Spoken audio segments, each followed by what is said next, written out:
elle est à la fois majeure, fondamentale, extrêmement élevée, au sens où elle ouvre sur l'éternité, et elle est hyper concrète. C'est-à-dire la gestion de mon emploi du temps, j'ai plus le temps, j'ai pas le temps de faire ci et faire ça.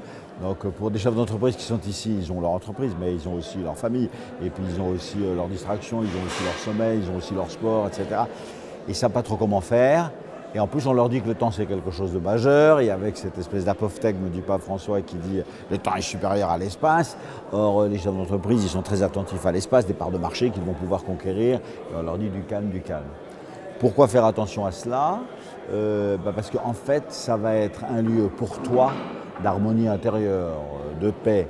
Et même aussi dans la construction de la paix sociale, quelque chose d'extrêmement important. Voilà, c'est le sens. Donc c'est un grand sujet. J'ai des obligations considérables, j'ai un emploi du temps féroce, et puis des assistants qui me disent maintenant il faut faire ci, là il faut parler 3 minutes, là il faut parler 1 heure, là il faut rencontrer un tel, le rendez-vous ne dure pas plus que. Enfin, c'est un temps très très tendu. Pour moi, ce qui est fondamental pour que cette lumière survienne, c'est que chaque jour il y ait le temps de Dieu. Voilà. Donc il y a le temps de l'oraison, c'est par ça que ça commence. On se retrouve avec mes collaborateurs, silence, dans la chapelle devant le Saint-Sacrement, puis on chante les louanges du matin, ça s'appelle les louanges. Donc ça fait un 3/4 d'heure, une petite heure qui est pour lui, devant Dieu.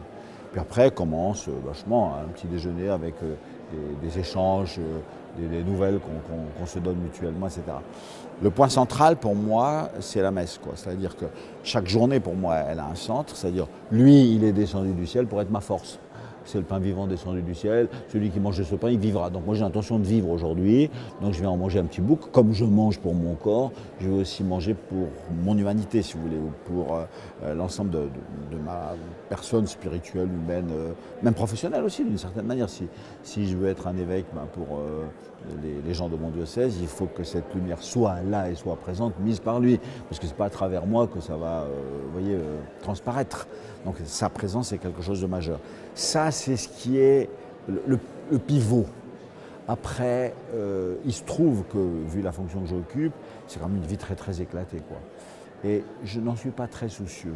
Évidemment, il faut absolument qu'il y ait le temps du sommeil, il faut se battre aussi pour le garder, un petit peu de repos, un petit peu de paix intérieure. Mais les obligations sont telles qu'il faut que j'obéisse, quoi.